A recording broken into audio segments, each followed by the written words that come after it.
হৃদয়ে লাগতে হবে। এবং প্রত্যেক স্তরে যে মুসলমান যদি দাবি করো, অবশ্যই যারা নবী দাবি করবে তারা কাফের, এই কথা ঘোষণা করতে হবে। ঠিক কিনা বলেন? আমি পারিবারিকভাবে আমার পরিবারকে ঘোষণা দিব, আপনি রাষ্ট্রীয় দায়িত্বে আছেন, রাষ্ট্রীয়ভাবে আপনি সেই ঘোষণা দিতে হবে। এটা আপনার ইমানি দায়িত্ব। কথা বলেন ঠিক কিনা? দায়িত্ব পালন করতে হবে। যদি যেই না করে, যারা করেনি এবং যারা করবে না, সকলেই এই প্রশ্ন কাল হাসরে তাদেরকে জবাব দিতে হবে। ঠিক কিনা বলেন? আল্লাহ আমাদেরকে বোঝার তৌফিক দান করুক। এবং দ্রুততার সাথে এই ভণ্ড নবী যারা দাবি করছে, এই কাদিয়ানি গ্রুপ যারা আমাদের দেশেও ফিতনা ছড়াচ্ছে, কাদিয়ানি জামাত আছে না নাই? আহমদি জামাত, নাম দেয় কি? আহমদি জামাত। এটা কখনোই ইসলামের সাথে কোনো সম্পর্ক নাই।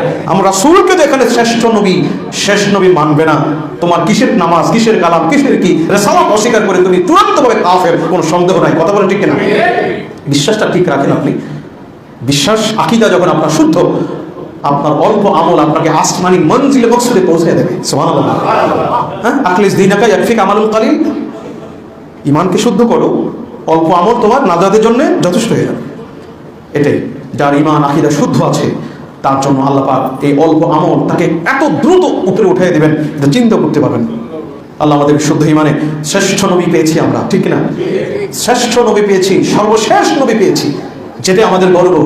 যে এই নবীজির পরে আর কোনো নবী নাই, কিয়ামত পর্যন্ত সবাই আমার নবীর শরীয়ত মানতে বাধ্য, ঠিক না? তুমি কোত্থেকে কাদিয়ানি আসলা?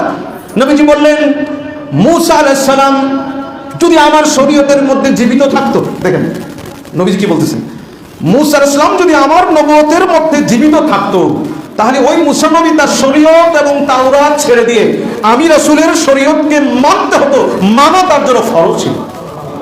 সুবহানাল্লাহ, জোরে বলেন। সেখানে তুমি নবুয়তের কথা কি বলছো? আবার নবী দাবি। স্বয়ং ঈসা আলাইহিস সালাম পৃথিবীতে আগমন করবেন নবী হিসেবে পরিচয় দেওয়ার জন্য না, বরং আমার নবীর উম্মত হিসেবে দুনিয়ার মধ্যে আমার নবীর শরীয়তকে তিনি পৃথিবীতে প্রতিষ্ঠিত করবেন। আবার সুবহানাল্লাহ।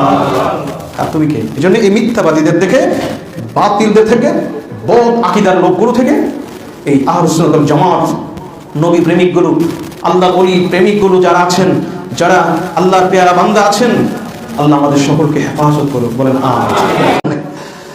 তো ডক্টর এনাদুল আব্বাসী হুজুর অনেক করেন, খাতমে নবুয়তের কাজ করেন, এ বিষয়ে অনেক ওনার আন্দোলন জোরালো বিষয় আছে।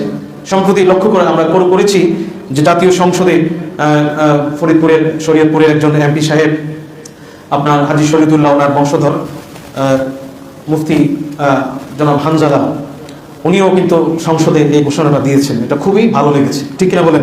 উনি বলেছেন যে রাষ্ট্রীয়ভাবে এই কাদিয়ানীদেরকে কি করা হোক, কাফের ঘোষণা করা হোক। সুন্দর। এতে আমরা কি দ্বিমত না একমত? আপনি যদি একমত না হন তো আপনার নবীকে কি বললেন? যারা আজকে এটা নিয়ে সন্দেহ করে বা দুদুল্যমান, তাহলে আপনার নবুয়ত, আপনি যে নবীকে নবী মানছেন, এই মানাটার মধ্যে আপনার কি আছে? ভেজাল আছে কিনা? আপনি এই ভেজাল নিয়ে কাল হাসরে যাইবেন, নবীকে একটু পানি দেন, খানুন, একটু কাউসারে পানি দেন, পানি পান করতে চাই, যাবেন, লজ্জা করবেন আপনার? কথা বলে ঠিক কিনা? যে নবীজির হাত মুবারকের পানি, হাউজে কাউসারের পানি ছাড়া কোনো পানিও পান করতে পারবেন না, সমস্ত নবীর আমার নবীজির অনুমতি ছাড়া কেউ জান্নাতে ঢুকবে না। কি মনে? রাসূলুল্লাহ সাল্লাল্লাহু আলাইহি ওয়াসাল্লাম ইরশাদ করেছেন, তিরমিজি শরীফে হাদিসটি এসেছে যে আমার ইন্তেকালের পরে এই উম্মতের মধ্যে পথভ্রষ্ট কিছু ব্যক্তি, এই মানব জাতির মধ্যে পথভ্রষ্ট কিছু ব্যক্তি 30 জন মিথ্যাবাদীর আবির্ভাব ঘটবে। কয়জন? 30 জন মিথ্যাবাদীর আবির্ভাব ঘটবে। এই কাযযাবগুলো প্রত্যেকে বলবে কি? তারা প্রত্যেকেই বলবে যে আমি নবী। নাউযুবিল্লাহ বলেন।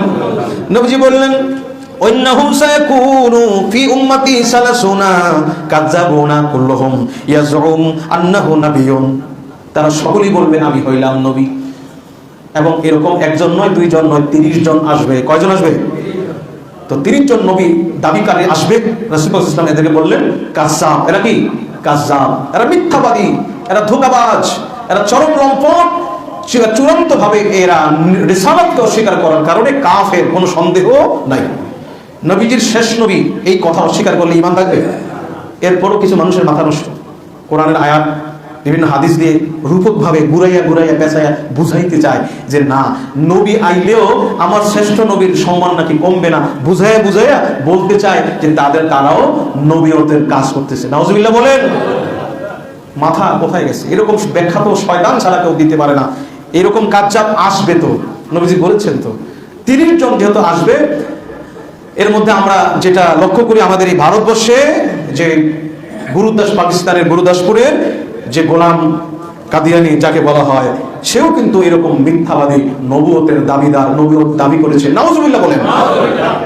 এটা কি ছোটখাটো কোনো কথা? বিভ্রান্তির তো একটা চরম একটা লিমিট থাকা দরকার। তো এরপরও কিছু মানুষ তাদেরকে আবার মানেও, হ্যাঁ, বাংলাদেশেও কিছু মানুষ আছে তাদেরকে মানে, আবার শিকিয়া করে। আপনি তাদের মসজিদে যান, দেখবেন আপনারা কি সুন্দর করে আপ্যায়ন করে, খাওয়ায়, মানে আদর্শ হাত দিয়ে আপনাকে তাদের দলে ভিড়াতে চায়। চরম কুফরি এবং এই মিথ্যা নবুয়তের দাবিদার এই কাদিয়ানী গ্রুপ টোটাল কাফের, কোনো সন্দেহ নাই, যদি তওবা করে তারা ফিরে না আসে। ঠিক কিনা বলুন? আমরা এটা আলেম ওলামা অনেকভাবেই, বাংলাদেশে ওলামা একরাম অনেকভাবেই ওনারা বলে আসতেছেন যে এই মিথ্যা দাবিদার, এই গোলাম আহমদ কাদিয়ানি যাকে বলা হয়, তাকে কাফের ফতোয়া দিতে হবে। এই কাদিয়ানি মতবাদ, কুফরি মতবাদ, এটা রাষ্ট্রীয়ভাবে ঘোষণা করা দরকার। দরকার আছে কিনা? আছে। এটা নিয়ে আন্দোলন ওলামা একরাম করে, কিন্তু আমাদের যারা নেতারা অনেক সময় এগুলো কাম দেয় না, তাদের বিষয় না, মনে করে এগুলো তাদের দরকার কি, হ্যাঁ দেশ চালাইব, হ্যাঁ পরকাল দরকার নেই।